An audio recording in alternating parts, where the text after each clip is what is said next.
What is going on, everybody? Welcome back to the Phaithful Phanatics show. We are live here, as always, on the DSM-Media Twitter page. You can find us first and foremost at DSM_media, so make sure to hit that follow button. And then, of course, we are live, as always, over on the DSM Philly YouTube channel. Make sure to check out the link. It's in our link tree in our bio over on Twitter. So make sure to subscribe, share it with your friends, family, any other Philly sports fans that you may know that could enjoy the content.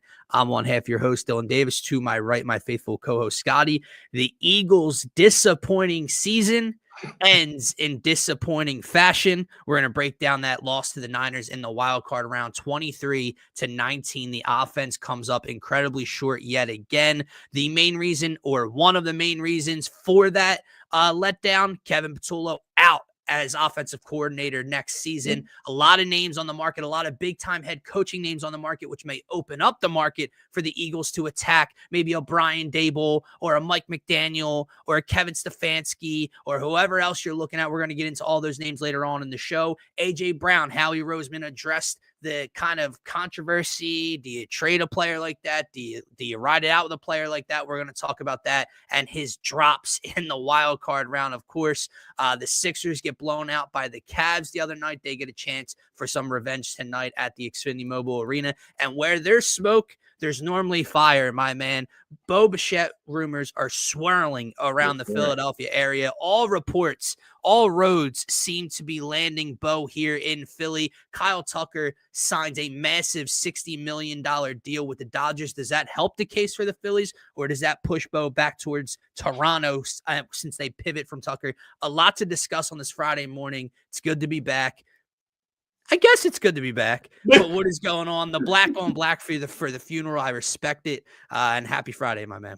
Yeah, man. It's the first time in over a year I've changed the lighting around here as well. I turned it red, man, because partly we move into Sixers. We move towards the Phillies, right?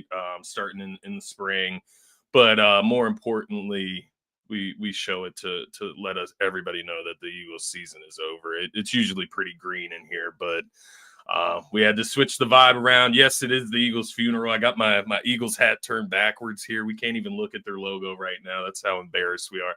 I'm just kidding. It's up in the top right corner of the screen that I'm looking at right now. But no, happy Friday, brother. As y'all can see, it took us a little while to get on here for a multitude of reasons. It's been a busy ass week at work on top of Verizon crash out. I can't do anything over here. Crash out. So it's been a long while. It's overdue, but we're gonna discuss it. We're gonna break it down, and we're gonna officially end the Eagles season here. But this is interesting, Dylan. I just wanted to point this out. I obviously reposted the stream on X. Oh, yeah.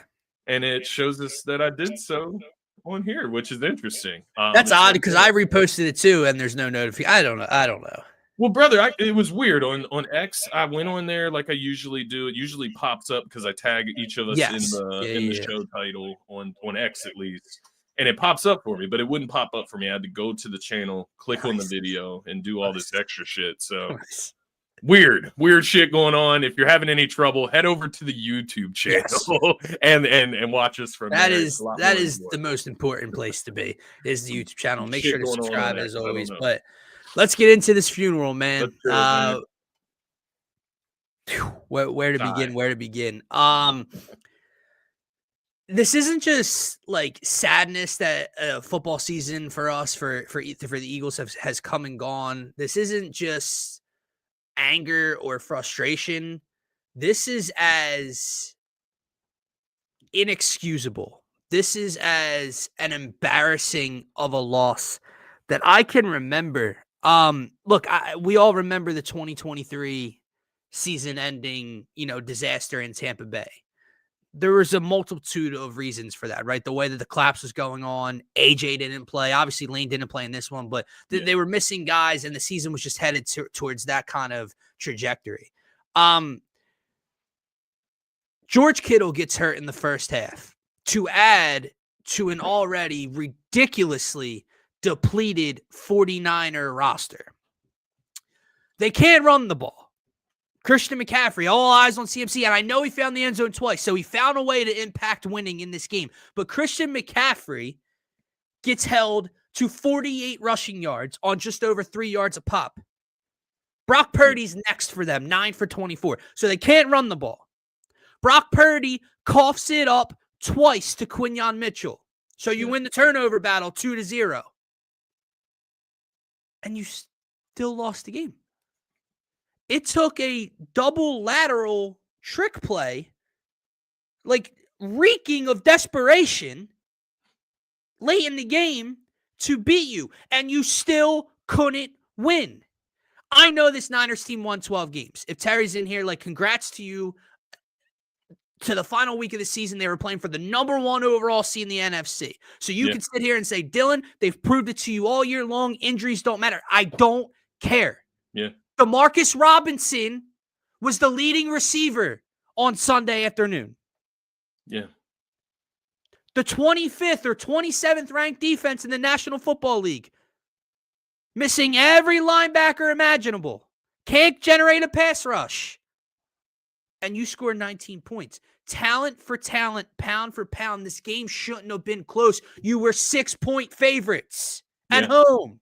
Yeah. It is as inexcusable as a loss as I can remember. I don't care that this team won 12 games. I don't care that they could have been the best team in the NFC, record-wise at the end of the day in Week 18. I do not care. Yeah.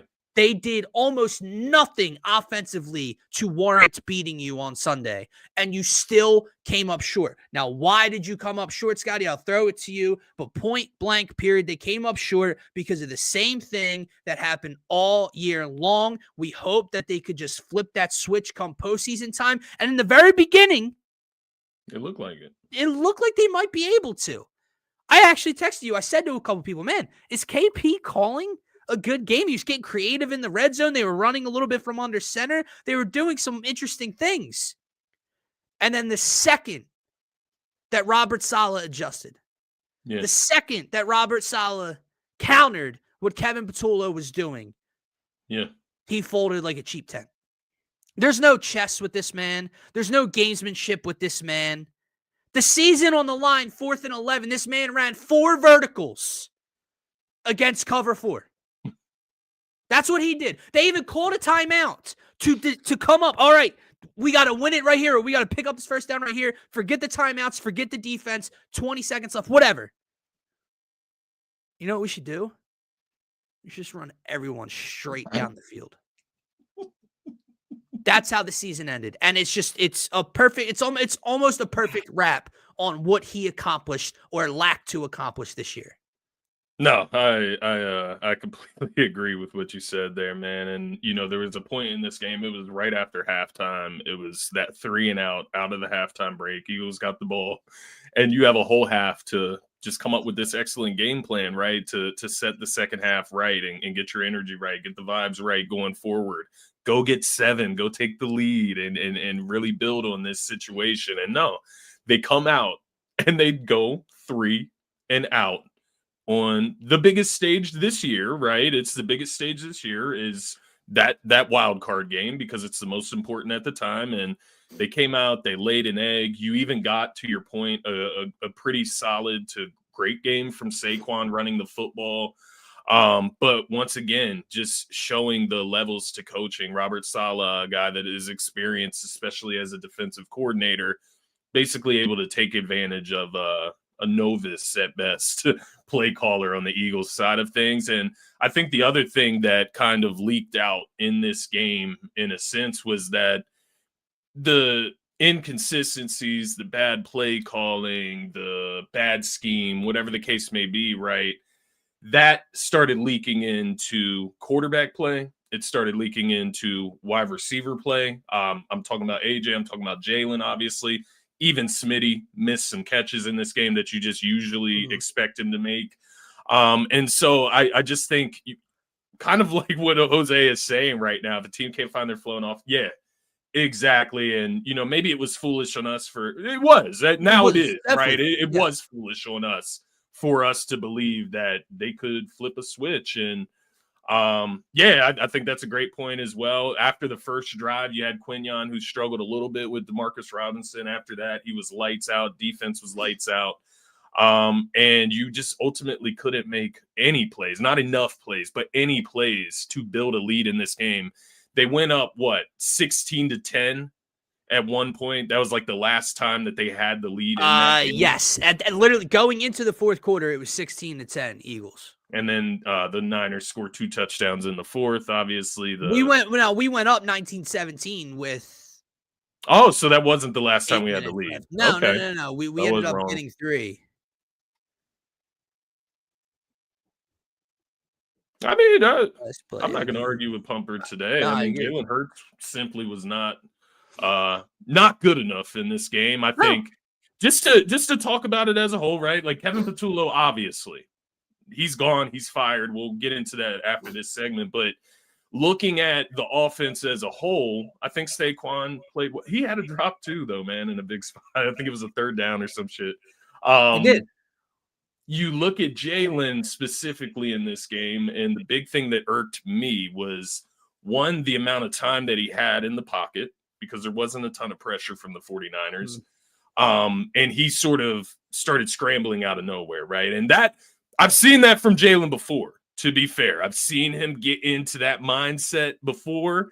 And if I'm being honest, I would think of it back in that 2023 season against the Bucks, where he just looks like a shell of himself.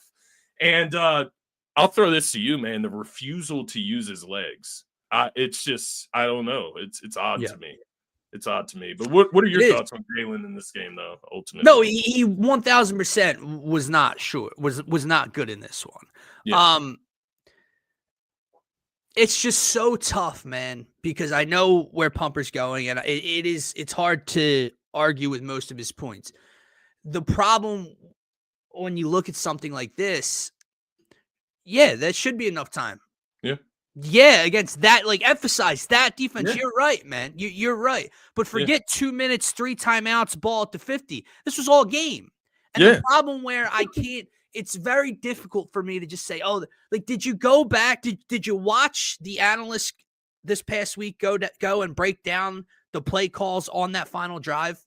Right. That's where I get lost in translation of, like, what are you supposed to do? The best play call he came up with was a simple mesh route that got Goddard open for that 4th down conversion. That's the best play call he came up with. He ran a version of their 4 sticks route 3 times on the final drive. And on 4th and 11 with the game on the line, they ran 4 verticals to the end zone. That's why I just don't understand. I'm with you. So, like, he wasn't good enough. I'm not trying to absolve Jalen, but there's a lot of bullshit that was happening. AJ dropping. Correct. And I'm going to get to that motherfucker soon as well. But, like, right. And Pumper, maybe, I don't know. At this point, maybe you're not. Maybe that's the mindset some of them go with. But, like, how did you win a Super Bowl? Right. Correct. Like, come on. How did your team? I do get now, it. I know they had a pick 6 in the Super Bowl, but how did your team score over 90 points in the NFC Championship and the Super Bowl combined last year? How'd that happen? Someone had to get the ball to these guys. Yeah. Someone had to run in all these touchdowns along with Saquon. Because, like, I do Someone think had it's his funny. MVP candidacy in 2022 and then went to the Super Bowl in 2022. I do think it's funny because, like, obviously this is coming from LaShawn McCoy, right? He's talked to people in the organization. Yeah. Then how were they running the offense last year? Like you know what I mean? Like, I'm just not. I don't know what you mean. I do think bad coaching can leak into play style, play, right? Like, literally quality of play. And I'm that's not trying to absolve Jalen, though. He was bad. No, not at all. He was not nearly good enough. At the end of the day, man, to Jose's point here, not only should Sirianni not be allowed in the offensive scheme, and he shouldn't be allowed in picking his next offensive coordinator either. At the end of the day, the Eagles lost this game because Nick's offensive philosophy came back and bit them in the ass. Yeah. All year long, it was turnover battle. Well, guess what, man? All those 3 and outs finally fucking caught up to you. Because, yeah, you didn't turn the ball over. In fact, San Francisco, on top of everything else I threw out earlier, the Kittle injury, they can run the ball. Purdy threw it to you 2 times. 2 of those interceptions and a messed up punt by San Fran gave you the ball at midfield or better 3 different occasions. Is he being serious? I don't know. I was looking. Yeah, I am seeing it. Yeah. Oh my God. 3-year 126. That was gonna be the one positive spot on the show.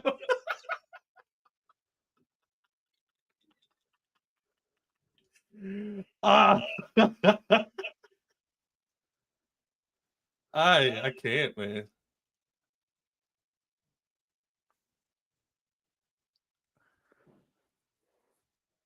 Mets pivot quickly and get one of the best players left on the market after Kyle Tucker goes to the Dodgers.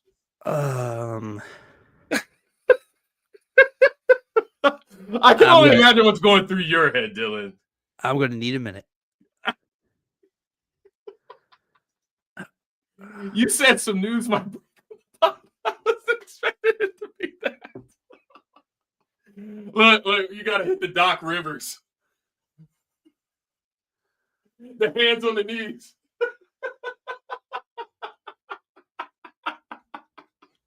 I can't, man. My God.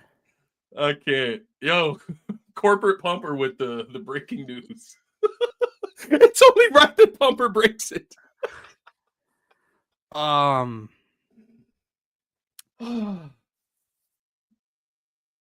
Okay. All right. Well, we have a couple. We have to finish this, and then we'll get to the Bichette thing. Yeah. The only thing I can say off rip is that we all thought the Phillies' advantage was going to be the length of the contract. You know, giving him 7-8 years. You know, and lowering the AAV. The Mets gave him 42 a year. I guess he figured he's 27. Let me take 3 years, 42 a year, and then I'll go back to free agency at 30. Oh my God. Oh my God.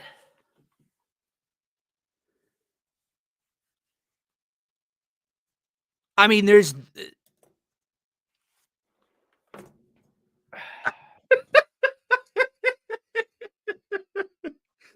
Oh, I can't even take it off. I can't even take it off. You know 42 mil a year. I can't even take off the hoodie. You know why? Because you got some Phillies. Oh, you got Because there's a Phillies t-shirt on under it.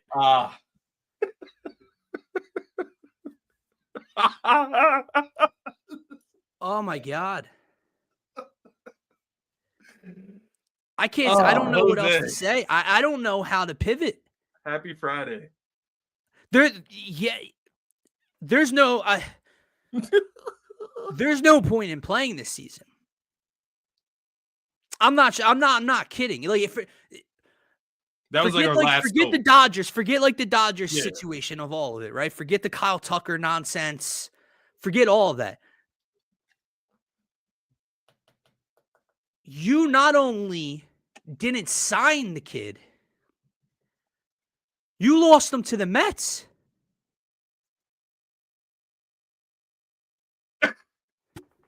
I can't believe it. I can't believe all the smoke. Like the last, you know what I mean? The last few weeks, I just cannot believe it. Oh, wow. Yeah, obviously, I mean, we can, I don't know. I don't even know. Oh, this has turned into the most dysfunctional show that we've ever had.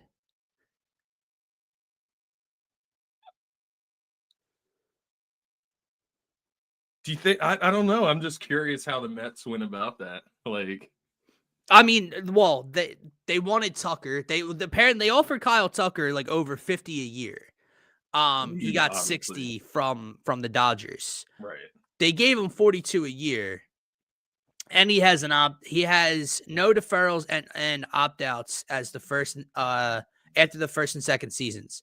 So from Phillies tailgate makes a good point. The Phillies don't do opt-outs, and they were never signing a player to that high of an AAV this offseason. The only way they could have gotten Bichette was on a long-term deal. Now that's what I thought was in their favor. I thought no other team, right? When you thought of the Red Sox, maybe the Red Sox offer them 3-4 years, won something. But if the Phillies gave them 7 years, 2-4, I don't know. I don't know.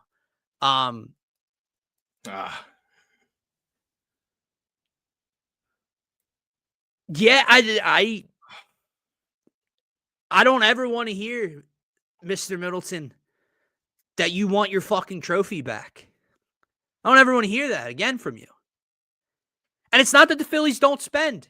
It's not, they do. They're top 3, top 4, top 5 in payroll. They're going to be there over the next 8-9 years with everything they're tied into. But you had a chance, regardless of what the Empire and Darth Vader are doing in Los Angeles. Yeah. You had a chance to spark life back into this team and back into this city. You had a chance to get a 27-year-old stud who has led the league in hitting 2 separate times to insert him into this lineup. Every report, I went to bed last night retweeting Bob Nightingale, saying that the Phillies seem like it's leading the Philly.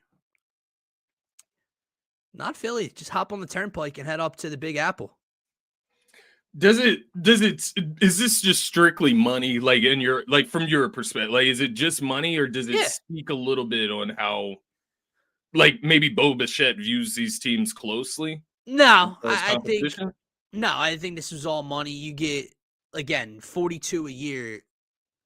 Dude, so put it this way, right? I'd have to go on and look, but Ohtani and Kyle Tucker are the first and second highest now annual average salaries in MLB history and in the MLB.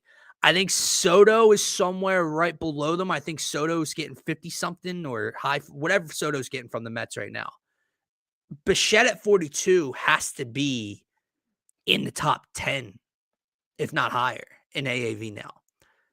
And again, he's 27. Like, that's the whole point. Like, I thought, a lot of people, I guess, thought that the security of the term would help. And that's how Bryce got that number, Trey got that number. They gave Nola that crazy years. And it's kind of worked in their favor. Thought it would work with Bo. 3 years for 42 apiece gets it done for him. Holy shit. All right, well, we don't have to talk about Bo Bichette later on the show now. I guess there's no pivot. There's no pivot move here. There's nothing. No, well, think about as what has taken place. Alex Brett, all the names in the offseason. Alex Bregman's gone. Kyle Tucker's gone. Cody Bellinger is going back to the Yankees. That's just happening. Yeah.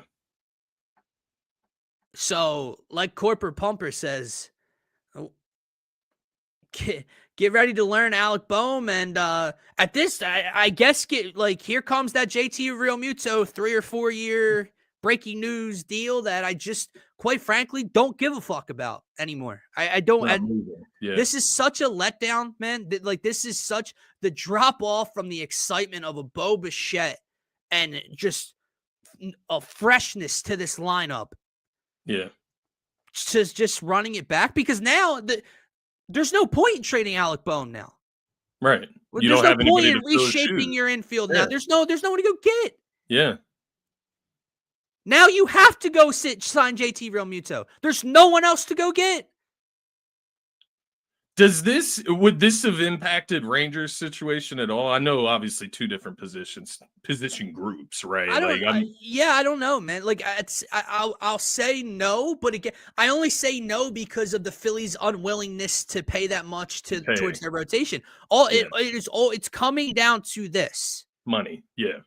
That's what it's coming down to. And if you're an owner, and I get it, you already spent, it's hard to crush a guy who's already inside the top 4 in payroll in baseball. I can't sit here and say, oh, you're sitting on your wallet, Dave and John, but I don't want to hear, man. I don't want to hear that you want your fucking trophy back when you watch I know the Mets didn't make the playoffs, but the Mets, after beating you 2 years ago, went out and got Juan fucking Soto.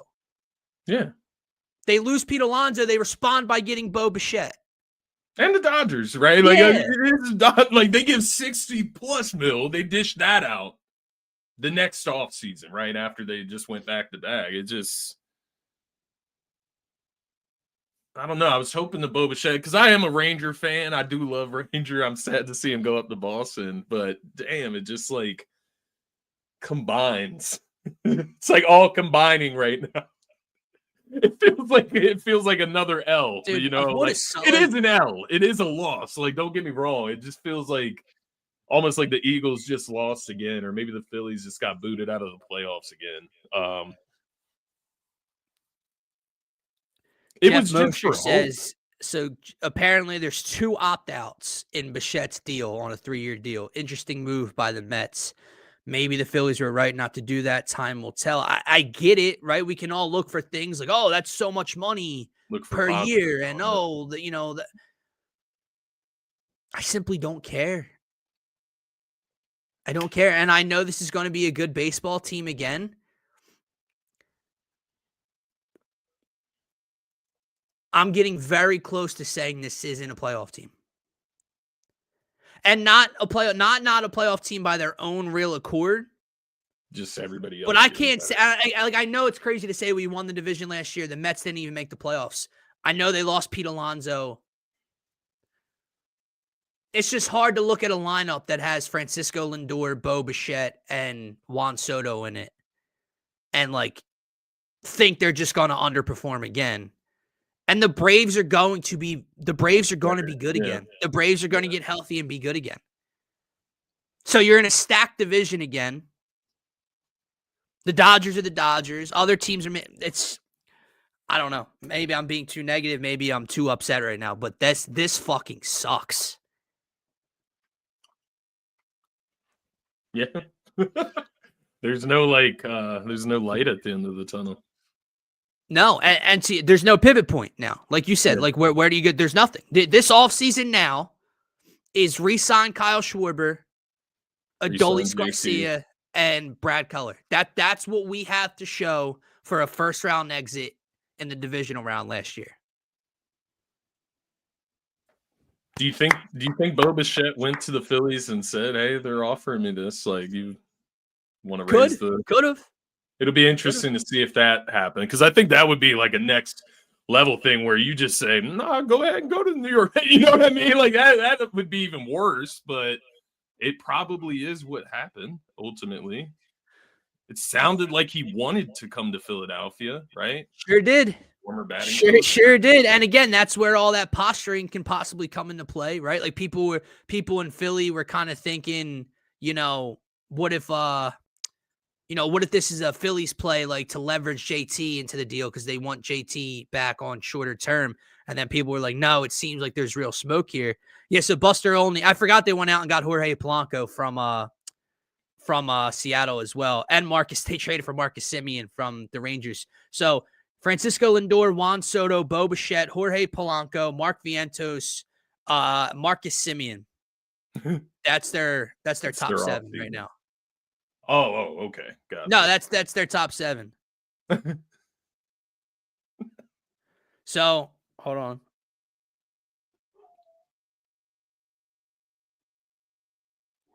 Yep. Here, John Clark says 2 tweets. I'm told the Phillies made an offer to Bo Bichette and met their demand. Bichette decided to be a Met. Then he quote tweets and says, source says the Phillies offered Bo Bichette much more guaranteed money over more years. So, yeah. Wow. So he got less years, higher per year. Phillies gave him more total over more years, and he went with the shorter term deal. I'd almost rather have not known that, John Clark. I would rather not know that the Phillies met their demands and he just decided to go for the shorter deal in New York. That's pretty fucking sick. That sounds worse. Yeah. Wow, man. Wow. Yeah, that's all. Show. That's all. What a Friday, dude. All right, well, but back to more negativity. Yeah, let's just finish it out. Before we get to AJ and all, do you put any any fault on the defense? Kind of like obviously they opened the game, Quinyon got picked on, and that was a despicable drive. And then, how much time was left in the game? 10 minutes or so? No.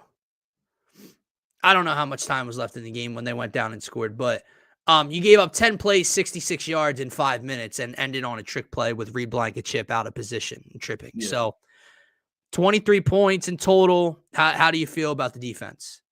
Yeah, I mean, they're not in the top 5 of blame, but they do deserve a little bit of blame. That first drive is inexcusable to come out and for Quinyon to be beat like that as an All-Pro, and he showed that the rest of the game how inexcusable that first drive really was with how great he played the rest of the game.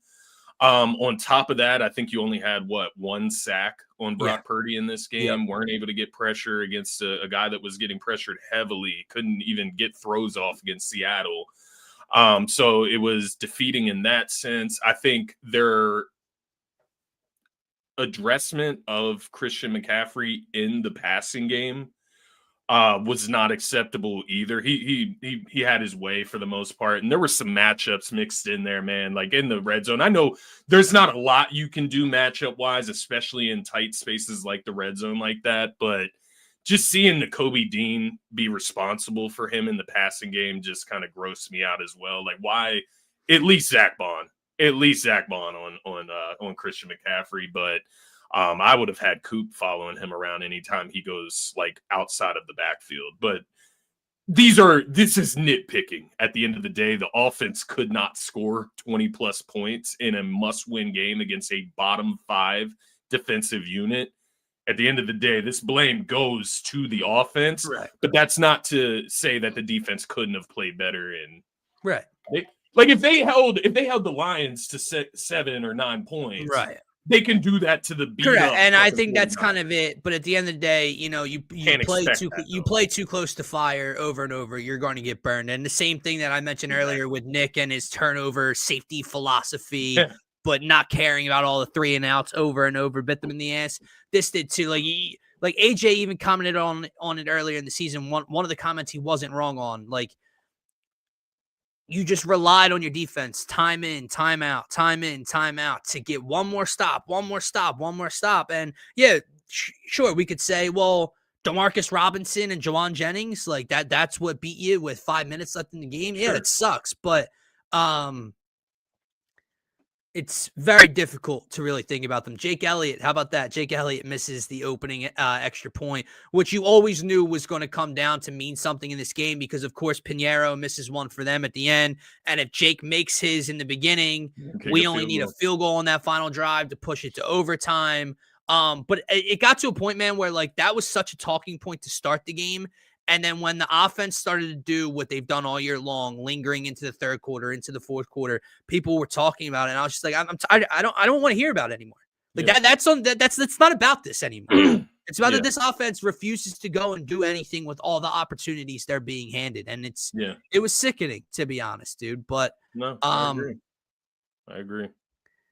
Yeah. So, all right, let's pivot here now to a guy that also falls in the blame game in this one. It's a guy that's fallen into the blame game a couple times this year.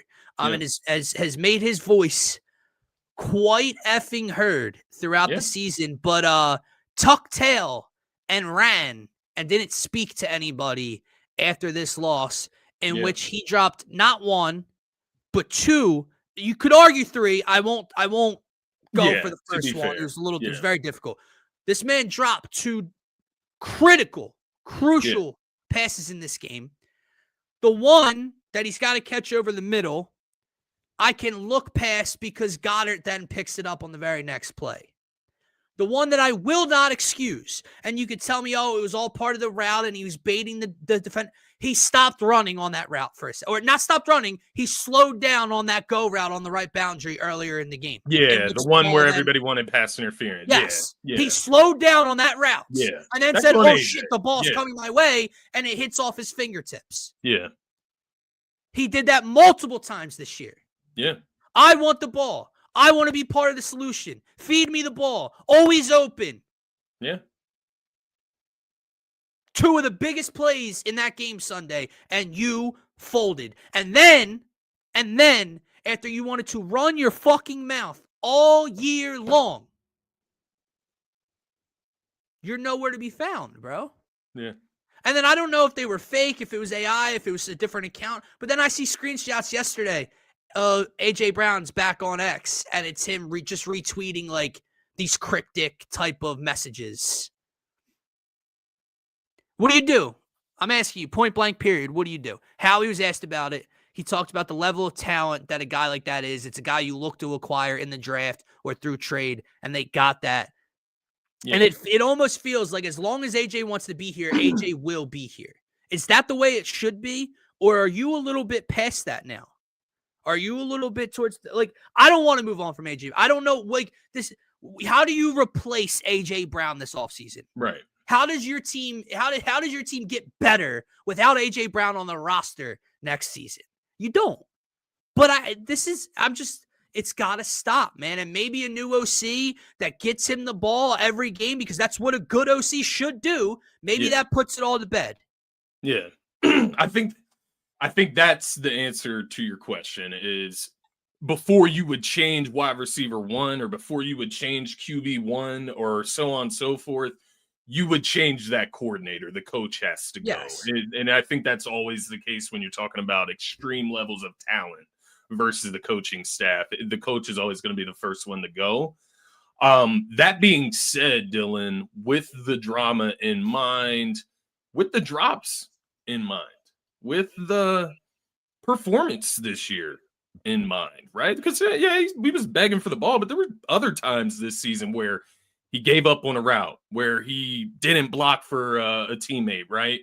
And so I look at all of these things and I just start to think about having a better player, a better fitting player. Maybe that's what it is, right? And I think about these quick, twitchy type of wide receivers that we just really don't have any types of. We don't have a JSN type or a slot receiver that can really work his way in the middle of the field.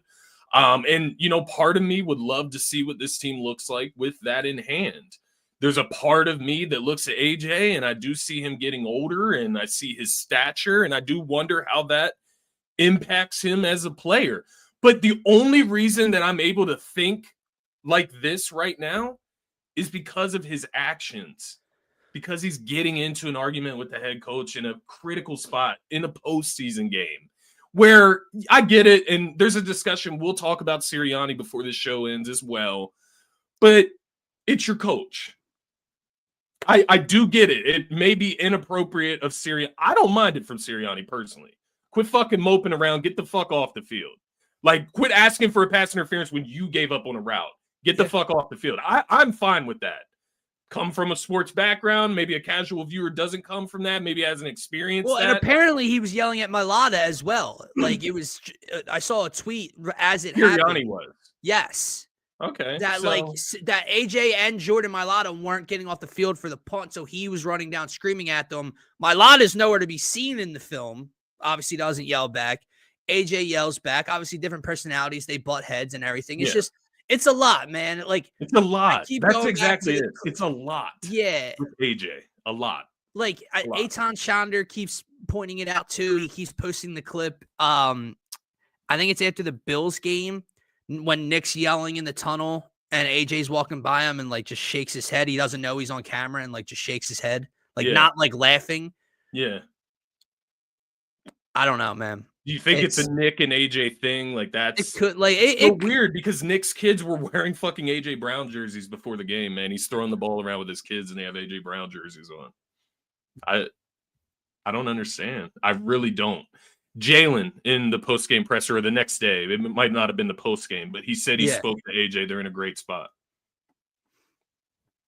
Does that mean it's all right? Which is all right. Which can all just be QB speak and politically correct speak out of the locker room and stuff like he that. Always does. Yeah. Right. But to your point, like the thing with them would have to be personal and not professional. Yeah. And then you can't allow the personal to leak into professional. And here's the thing, man. Like you're both like AJ's married with kids. Jalen just got married. neither are like party scene guys. So Right. what the fuck could have taken place off the field over Right. the last 2 years I feel for this I really do. I don't for this know. relationship to be fractured? I Can't don't be know. money. You both got paid. AJ's gotten paid twice since being here. No idea. It No seems like idea AJ. what It possibly seems like could be. AJ might just be like, and I'm not saying this lightly, man. It might not even be right to say. He seems like a mental case, man. Yeah, you see, He's got like it's some serious ego issues or it's something. very Like I don't know what it very is. up and down type shit. Yeah. Yeah, because in that third or second drop of the game, the one in the most critical part of the game, right? I believe it's in the fourth quarter. Am I wrong there? Was it? It wasn't the last drive, but maybe the second to No, last the drive. one over the middle, that's the Yeah, last, bro. That's the 3rd and 11. third and That's 11 third before the fourth down. before the Okay, Goddard pickup on 4th down. so that looked like mental collapse. Like that looked like he was checked out of the game, can't focus, can't. Like I just have to say that because like that drop was the worst maybe that I've ever seen from AJ Brown. It hit him directly in the I hand. saw a kid on TikTok replay that clip and break down the film and try to say that it's on Jalen because the throw was too high.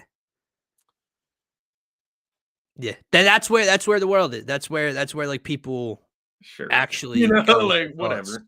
Jalen, I think that's the thing that I've realized though after this game though, with the way his relationship, just seeing Jalen talk to Sirianni, Jalen is the consistent that will remain beyond all of this, right? Beyond AJ, beyond Nick Sirianni, even Jalen Hurts is that consistent that I do see that will remain the leader of this team for the rest of his time. Like I do think he will be here. So when you start to have those combos about Jalen, I think one, let's hope he can get back more to the dual threat ability next year. Let's hope we get an offensive coordinator in here that can benefit him and not detract from his abilities. And then that way Jalen Hurts can just play Jalen Hurts football and play free. This year he was not playing free. No. I think it inhibited his play, and that's ultimately what we got to see the final result in that final playoff game. Yeah. But they won the time of possession battle by over 11 minutes. They insane. won the turnover battle by 2. They were 3 for 5 on 4th down conversions. They didn't really get outgained anything crazy. I will say this. Now, the Eagles only had 7 penalties for 48 yards. The Eagles didn't have a sloppy day. But the fact that the San Francisco 49ers had 1 penalty for 15 yards, and mind you, that wasn't even a penalty. I stand 10 toes down on that one. Exactly. That hit the that was not a penalty on the late slide. He didn't hit him in the head. He hit him on his shoulder pad. It wasn't like anything crazy physical. So their 1 penalty shouldn't even have been called. You're telling me nothing else took place in this game? You had the weird shit where they tried to call Cam for ineligible down the field. Tried to take the touchdown away. The last thing I'll say about AJ before we move on, man, is like it becomes very boy who cried wolf type of shit. It's very, your word carries less and less weight with me when your actions don't match it, especially in the moments, man. I can remember when Smitty dropped the ball against Washington last year in a regular season game with Kenny Pickett throwing the ball. It would have iced the game. Like, you drop a pass, maybe it even causes your team to lose in week 16 in a meaning. Well, I can move on from that, right? Yeah. You drop passes, you give up on blocks, you're having tantrums with the coach in the middle of a playoff game. Your word carries less and less weight with me. So the next time that you're unrightfully not getting the ball, right? Like the OC and Jalen aren't getting you involved for 3 straight weeks in 2026, right? And we're all saying like, how do you do that? Well, then when you come out and complain, I feel less and less bad. I feel less and less wrong for it. Yeah. No, I do feel you. I think the other end of that conversation, and I'm in the same boat as you, man. There's part of me that does wonder what would a trade look like. It doesn't look like they can trade him by the way his salary's structured and whatnot. Like, who's going to take that risk for what it would cost versus like what you would actually pay him? But I I do look at like the Rams. I look at the Lions. I look at these different teams with star wide receivers, and they get the ball like every other play, right? Like we've seen the games from Puka, and I know Puka's on another level, so that's not fair maybe to put him in this combo. But you see it even on lesser levels, like Chris Olave in New Orleans, right? Like he's able to get the ball consistently. Like, Everybody's able to get on the ball, bad man. teams. Yeah. But the Eagles just can't. Correct. We're the only AJ team, involved. man. We are the only So team. odd. Now, I don't know. We're the only team where that seems like it's an issue. But, like, it just wasn't an issue under good coordinators. Yeah. Like, and that's people are gonna be like, oh, well, why is it always an issue for you guys? Because of Jalen. You mean the same quarterback that got AJ first team All Pro when he first came over here? You mean the quarterback that's thrown 2 passing touchdowns to AJ in 2 separate Super Bowls? You like no, it's that, man. It's Kevin Patullo. If there's anybody that can get their shit together on this offensive core, it's Jalen Hurts. Yeah. That's the way I look at it ultimately. Like out of all of these players, AJ get his shit together. Jalen, out of all of these guys, Jalen can get his shit together. I did want to ask you though, just on the Patullo thought idea, what felt worse to you? The Patullo experience or the Brian Johnson experience? Just in hindsight, I know this one's fresh. So the Patullo experience, because you already saw them win the Super Bowl, so a few reasons here. Even though the Brian Johnson experience was nauseating and that collapse that came with it and everything, the Eagles' offense in 2023 was still like borderline top 10. Yeah, they had the 31st ranked defense in football, or 31st ranked pass defense in football, whatever the fuck it was. So that came with it. Then yes, add on the fact that we just saw what they were able to accomplish with a different OC last year, and add on to the fact when you compare 25 and 23, this roster is just more talented. It's a little bit the same, but you add Saquon Barkley, who ran for over 2,000 yards last year, instead of Miles Sanders. Or was that DeAndre Swift at that time? I think it was Swift year, but okay, he still had a good year, but still, he's not Saquon Barkley. Yeah. Yeah, it's 1,000% Kevin Patullo. It was much more underwhelming. There were nowhere as near as many highs that came in 23. Like even in the games they were losing in 23, like the Cardinals game, didn't we score like 30 something in the Cardinals game at home and we lost because the defense was so bad? Yeah, Sidney Brown penalty or something. Right, like it's just that's what kind of like. Dude, we had Sean Desai and Matt Patricia on the other side of the ball. Like that's Sean Desai up in the box. Yeah, like you had Vic Fangio this year. You had a top 10 defense, top 5 defensive football this year. It's this. But can I read you a tweet to kind of pivot and move on here for a second? Depend. I do have one more question regarding the birds. Go ahead. Is it birds related? No. No. Okay. So I did just want to ask you. I think we had this conversation after Kellen Moore moved on to New Orleans. The Sirianni situation. Him being the head coach, obviously not a good play designer, play caller, because he doesn't have those responsibilities anymore. How do you feel moving forward with Sirianni? Like, I know he just won a Super Bowl, so you can't fire him. I'm not like hammering the table. No, for that. you can't. But let's not forget that Doug Peterson, man. Sirianni's sitting there with Kevin Patullo while he calls it. You can overrule him. You called a fucking timeout. You wasted a timeout. You could have overruled him. You saw Jalen's face when the play's called. Yeah, bro. Whoever that meeting, that huddle of offensive minds, Jalen, Nick, Kevin, was the antithesis of the season. Of Doug and Nick Foles in the Super Bowl, of the Philly call. Like the confidence, like the creativity in that moment, like Philly. Yeah, like let's do it. This was like Kevin's reading something, and Jalen and Nick are going. Right. If this goes wrong, you get fired. You know this, right? Like that's kind of what it was. I do think this is interesting, though. This going into this offseason, the idea is they're going to bring in an offensive coordinator and let them have control of the offense, which that's what it should be. Sure. So, and people people are like going down this rabbit hole of like getting frustrated that our OCs and our guys get plucked. And it's like, man, if I had to find a new OC every year because I'm winning Super Bowls, I'll find a new fucking OC every year. Like, that's fine with me. Yeah. Come on, bro. So I'll figure it out. Yeah, I don't know. The whole Nick thing is he shouldn't be involved in finding the new OC. He shouldn't be in the hiring process. He needs to get the fuck out of the way, and it needs to be the OC's offense as a whole. Then you get down to, well, what does he do? And there are still CEO coaches around the NFL. It's not just him. He obviously won a Super Bowl doing it last year. He's been to 2 kind of doing it. So it's hard to really crush him.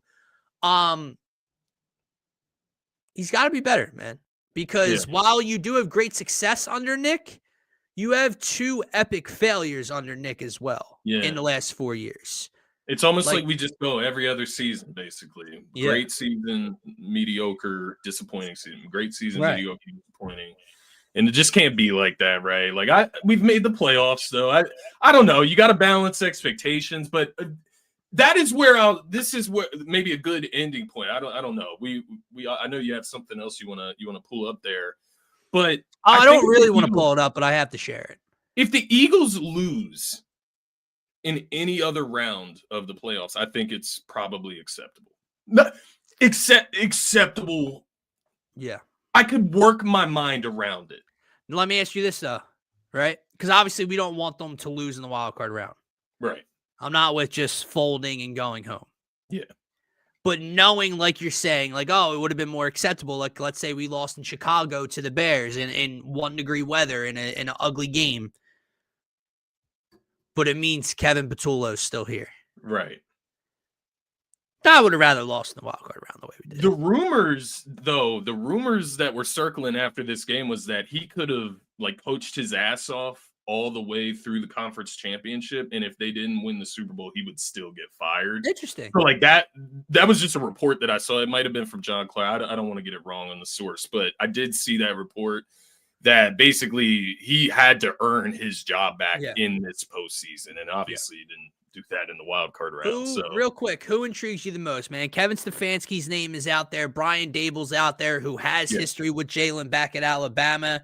A Mike McDaniel is out there, who's the nerd of all nerds. As a head coach, absolutely the hell not. I've ripped him on Turf Talk, in his time in Miami. But as a play caller, as a play designer, he's great with the running game as well. What you see him get out of Achane and Mostert in previous years. That's another name that's thrown out there. My whole thing is I've seen that the Eagles are linked to like a couple like younger college, like the Ole Miss offensive coordinator that was with Jackson Dart last year. His name's thrown in the pool. It's like, I don't need new and invented. I mean, I don't want to say it like that, right? Sean McVay came from somewhere. Kyle It's not Shanahan that we don't want came new from and somewhere. invented. Right. It's not that I don't want that. I'm not trying to recreate the game here. I'm not trying to just I'm not just trying to be the smartest guy in the room. You know who I know is good at designing plays in the National Football League? Mike McDaniel. Yeah. You know who I know is good? Kevin Stefanski. You know who I know worked with Josh Allen? Brian Dable. Like, one of those. I think Dable has ties to Jalen even. He does, from Bama. From Bama. But yeah, I think the two of those guys, I'm not as familiar with Stefanski, so I'm not trying to throw him under the bus. I'm just not as familiar with like what his strengths are. Just didn't care to watch a lot of Browns football, if I'm being honest. But the Mike McDaniel would be my number one. I don't know. It's just something about having somebody who's a dork offensively and having somebody just so dialed in schematically from that standpoint. Like, that intrigues me. I think it would kind of balance out with Sirianni and his personality as well, where Sirianni can still be that rah-rah leadership, CEO type of coach. And McDaniel could just be the offensive coordinator. Brother. It sounds like that's what he's looking for, too. He doesn't want that pressure that comes with a head coaching role. Yeah. So maybe you could keep him for 2 to 3 seasons as well. Brian Daboll is another guy that's right there. He has the familiarity with dual threat quarterbacks with Jalen. I promise you, bro. Promise you, if Mike McDaniel or one of these guys is the next OC of the Philadelphia Eagles, A.J. Brown will not have a thing to bitch about. Yeah, might be a week where he only gets 3 receptions on 5 targets or something. It'll happen, but it would be more natural, not like the shit that we've seen the last season. No. No. No, you won't have all the lulls. You won't have none of that shit, man. I So, agree. yeah, it gives you some excitement moving forward, even though you're in a very depressed spot. Now time for my tweet. What's up? So this is the tweet from Bob Nightingale before I went to bed last night. I retweeted it. The Phillies are the overwhelming favorites to sign infielder Bo Bichette, while the Yankees and Mets will now be in a bidding war for outfielder Cody Bellinger. That's after the Mets had to pivot from Kyle Tucker, okay?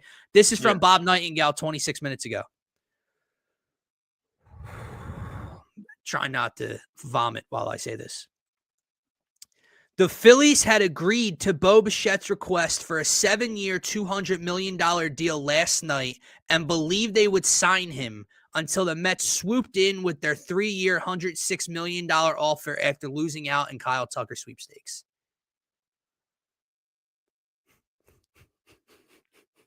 So he legitimately wanted Mets over Phillies, basically. Like no, I think no. He was willing to take more money over the small amount of years and re-enter free agency in a couple years than be somewhere for 7 years.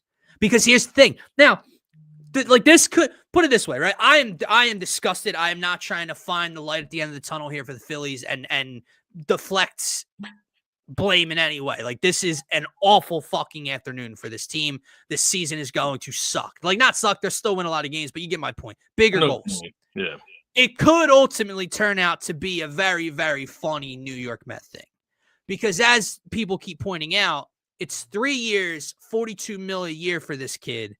Reeks of desperation. They only have 2 outfielders on their depth chart at the moment. Like, they just added another infielder. They went out and traded for Marcus Semien and Jorge Polanco, who are both infielders, and he can opt out after year 1, year 2. So, like, Bo Bichette could take $42 million from the Mets this year and then opt out next year. Yeah. So it could turn out to be funny, right? And this is not something that the Phillies were willing to do. I'm sure. I get, like, at the end of the day, I could say I would have done anything for Bo Bichette to be a Philly. It would have sucked knowing that you signed Bo Bichette and he has an opt out. Yeah, he wants that option. Yeah, right. I know what you mean. But it's nonetheless, like, brother, I did not need to read the words. The Phillies agreed and believed they had him signed until the Mets swooped in. That's not disgusting. The Mariners. Not the, He's betting on himself. No one else. Not the Mets sweep in and reek of desperation. But I'll tell you what, man, as reeky as it may smell, if I'm a Mets fan and I have Juan Soto and Francisco Lindor and Bo Bichette and Jorge Polanco and a young pitching, I'm happy. Yeah. I'm happy for this year. It is interesting, though. He's betting on himself. So basically, if he goes out and has a great season this year, he could opt out and want more money, obviously. So correct. The only caveat here when it comes to Bo getting more somewhere is, like, if you're him, what better season could you have? Like, in 2025, he hit 311 with 94 RBIs and then hit a 3-run home run in the World Series Game 7 against Shohei Ohtani. You're never going to have a bigger poster mark than that. That's a good point. So bolster your price. And he's not a great fielder. So unless he just turns around at third base and becomes a Gold Glover this year. Right. God. You know, bro, it's funny. I tweeted right after the Kyle Tucker news broke that, like, you know, you can be mad at the league. You can be mad at the Dodgers. But at the end of the day, some of these players are just corny and lame as fuck, right? Yeah. Here's the problem then. The details broke. And this is why, kids, you should always wait for the details to break. Because I could sit here and say, Kyle Tucker, you're lame as fuck, dude. You're going to, it's like, it's KD going to the Warriors times $1 billion, right? Here's the problem. They gave him $60 million a year. Yeah. Yeah, I don't care. I did. Accept that. Yeah. Like, it's not like Kyle Tucker went there and took like $28 to $32 million a year. And it's like, wow, bro, like, you guys really aren't cutting deals to go to the Dodgers. They're getting paid their full, they're getting paid amounts more than anybody in the league. Yeah. They just got money and they are They are letting it fly. Yeah, man, that's deflating. That's deflating for sure. I know you're going to the Sixers game tonight. How are we feeling about the Sixers right now, man?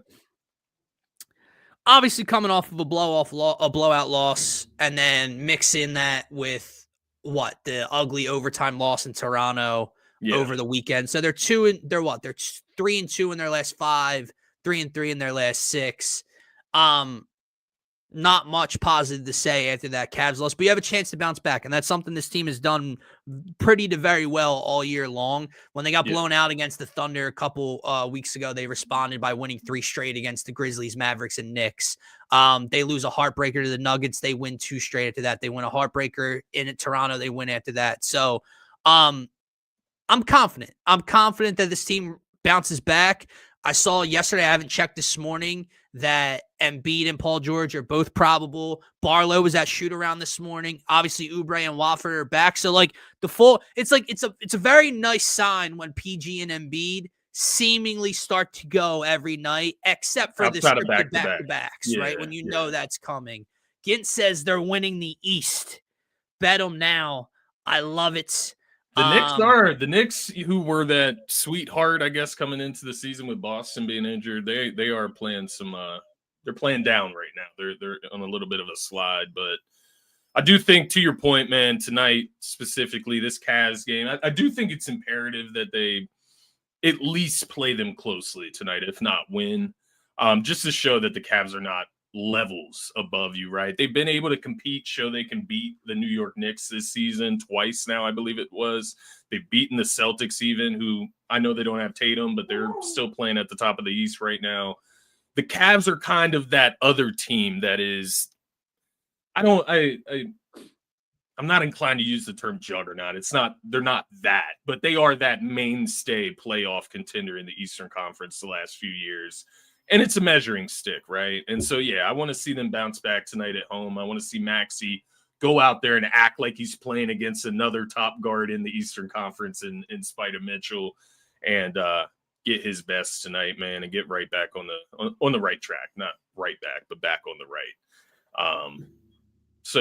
Hopefully they can get this W tonight. But I think they have showed us positive signs nonetheless, and they're getting to a very healthy spot. So just hope for the best, man. It's all about building chemistry as we approach the playoffs while also maintaining your seeding spot in the East, right? While you're figuring it out, you also need to be maintaining. And so far, I think they're doing pretty well in that. And I think we're getting close to that hump. I just want to see if they can get over it. There's a hump in the season where they're going to start playing some really good basketball. They'll turn the corner. You just cannot afford an injury like to Embiid, to Maxey, to Paul George. That cannot happen. Give us a month of this team on the court together, right? Right.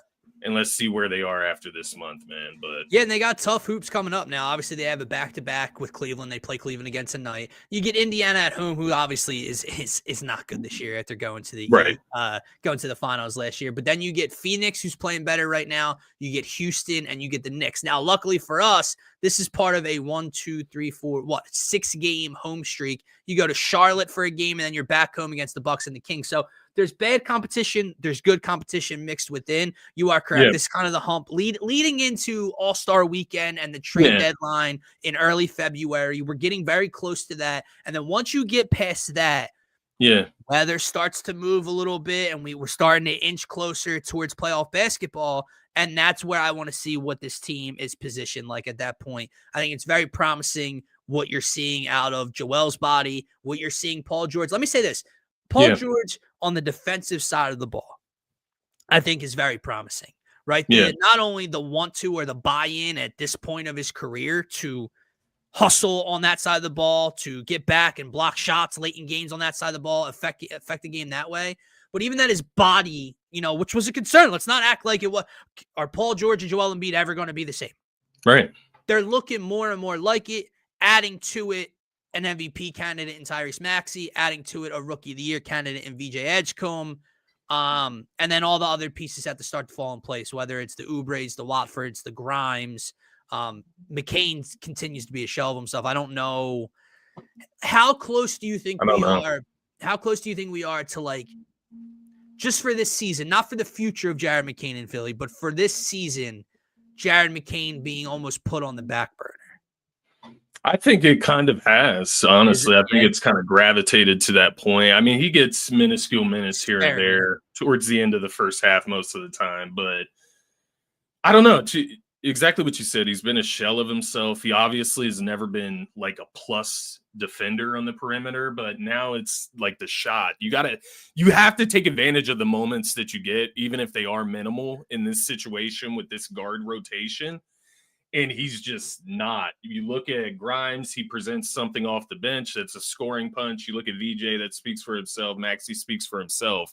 Where does he get his minutes? Especially when you look at the other three guys. And to Brian's point, they're not great on-ball defenders. So you would want McCain to be a great on-ball defender to break into that rotation. So I thought you were going to ask, like, how close are we to, like, entertaining, like, trade offers? The only other side of that is, like, I just don't even know what you would get in return. It's like not going to be enough for the level he's playing right now. And you don't want to give up on his potential because you saw flashes of that last season. Yeah. So, yeah, to your point, I think you could see it where he just kind of falls out of the rotation. He's kind of already happened, but I don't see, barring injury, him getting back in deep into the rotation, quite honestly, to be fair. But no, Paul George, I was just going to say Paul George. Yeah. The only thing that gets on my nerves is his shot selection. Like, I think he just needs to find his placement. The quick shots early in the shot clock when you need a bucket just blow me, man. They blow the fuck out of me. But let me ask otherwise, he's been solid. Let me ask you this, and I'm kind of joking when I say this. Yeah, has PG turned into like a good bad shot maker, but like not as consistent of a shooter anymore? Like, we talked about this like 2 weeks ago, where it just feels like the ball always finds him in like into a walk in three. 2 minutes left. We're down a bucket. Yeah, they get a steal, go the other way. Grimes dumps it off to PG, clank front of the rim. But then, like early in the game, he swings through, takes a contested foul, baseline jumper, banks it in, and gets the free throw. Yeah, I think you're on to something. Because I was just looking up the stats. I wanted to see like his shooting numbers. I mean, he shot 50% against the Cavs. So you look at his numbers, bro. He is 41.5% from the field. The only players that are lower than him on the team are Justin Edwards, McCain, Lowry, and Janai Broome. So yeah, the shooting needs to pick up. Maybe he just needs to stop taking such long. Maybe it's just threes and driving to the rack. No, not as many like contested mid ranges because he does. He does still love to take a midi, dude. I hate love it. I hate it. I honestly, I get why Maxey added it to his game, but I still just hate it. No, I've said this for a while. It's Scotty, unless you're wide open, right? Unless you walk, you come around a screen, you pull up at the elbow, you're wide open.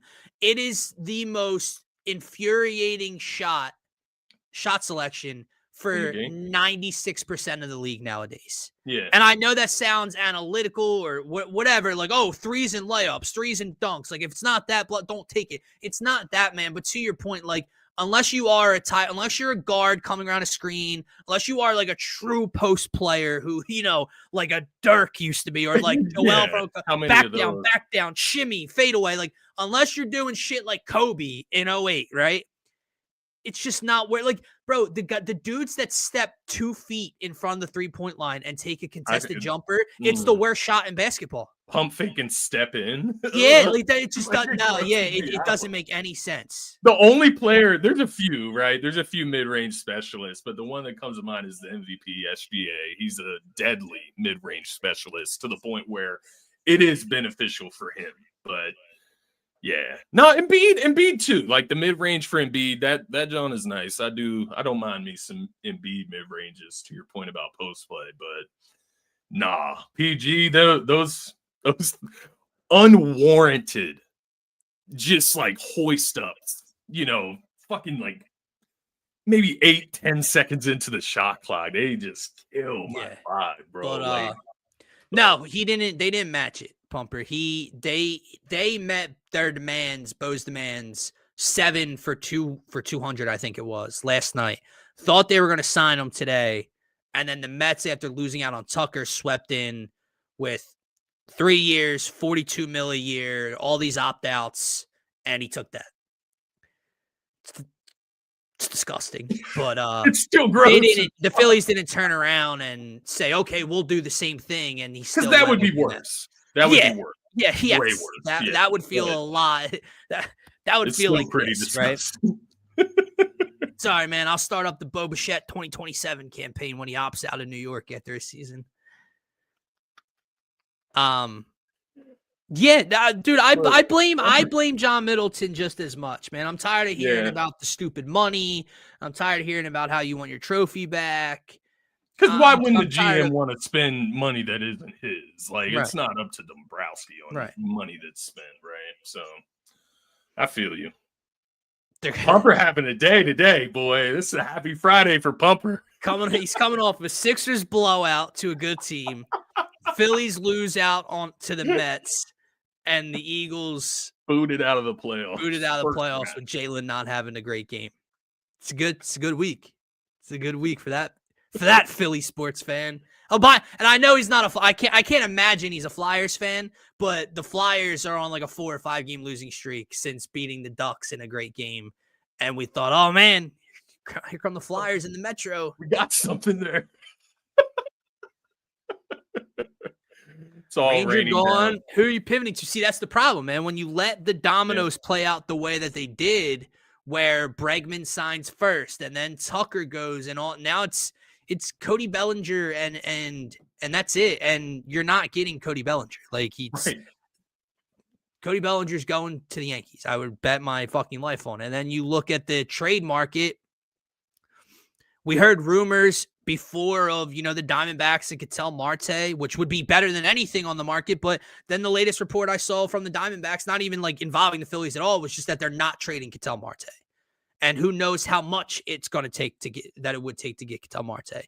So, you move on from that look and I don't know. So unless like there's some surprise name, it would have to be a surprise that comes out of the woodwork. They're going to sign JT back and maybe add a cheaper outfielder as well. And we're going to run it back. And this team with its staff and with Duran and, with this lineup, they're still going to win 90 to 93 games. My question is that going to be enough to even make the playoffs this year? Yeah. With what the Mets could possibly do. Now, again, we can here's the thing, man. We can sit here and laugh, but we can always go back. Well, the Mets are going to Met. At what point are the Phillies going to Philly? Like where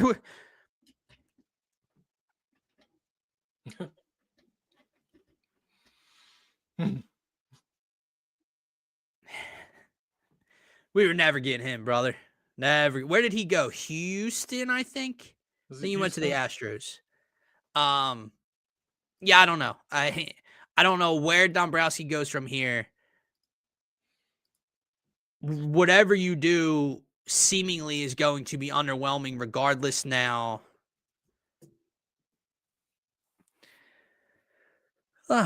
Wasn't quite the breaking news I was looking for on the show, man. But not the Mets, man. Like, not the fucking Mets. Randall Grichuk. Like, go back to fucking Toronto or something, rather. Like, why the Mets, man? Yeah, I know. Like, I thought that was a possibility. I thought, like, there was a possibility, Toronto's heavy in Tucker.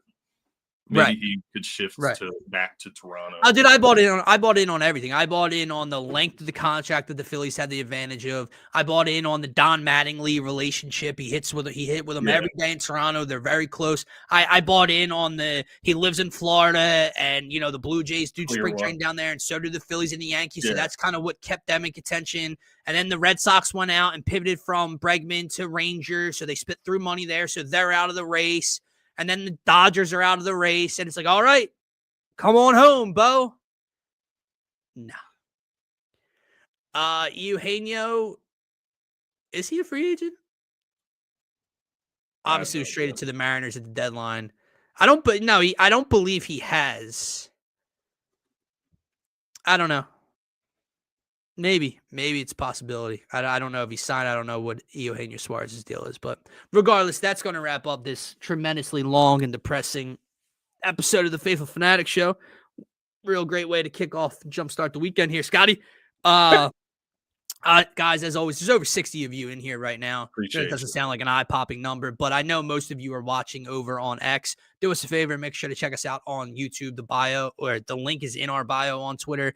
Just subscribe. It's the easiest. It's the best spot to watch and view us. It's the easiest and only spot to get your thoughts, comments, and questions pulled up here with us. Because if you are trying to comment through X, we can't see them on StreamYard. So just subscribe, share it, like it. For myself, for Scotty, for DSM Media, enjoy the rest of your weekend. Peace, everybody. Thanks for tuning in.